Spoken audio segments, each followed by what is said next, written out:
आज आपण बनवणार आहोत अगदी सोपी आणि झटपट होणारी रेसिपी।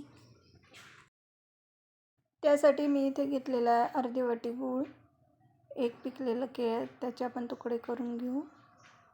त्यानंतर अर्धा चमचा बडीशोप, 2 इलायची, हे सगळं आपल्याला मिक्सरमध्ये बारीक करून घ्यायचं आहे। आता 2 वाटी गव्हाच्या पिठात हे मिश्रण घालून पीठ मळून घेऊ। केळीचा जाम कसा बनवला ते बघण्यासाठी व्हिडिओ शेवटपर्यंत बघा। त्याच मिश्रणात आपल्याला पीठ मळून घ्यायचं आहे। गरज वाटल्यास 2 चमचे दूध घालून पीठ चांगले मळून घ्या।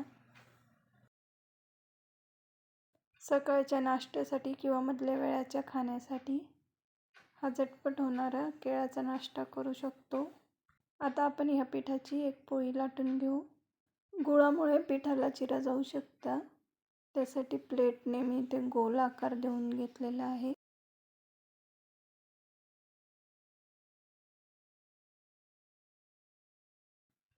पराठा तव्यावर दोन्ही बाजूनी छान मंद आचेवर भाजून घ्या।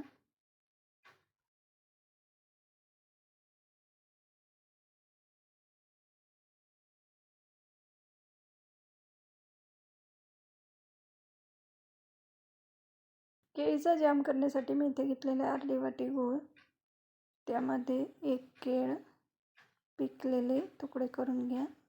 त्यानंतर अर्धा चमचा बडीशोप आणि 2 इलायची हे पुन्हा एकदा मिक्सरमध्ये बारीक करून घ्या। आता पॅनमध्ये थोडंसं तूप टाकून हे मिश्रण त्यामध्ये घाला आणि अगदी 2 ते 3 मिनिटं शिजू द्या। गॅस मंदच ठेवा।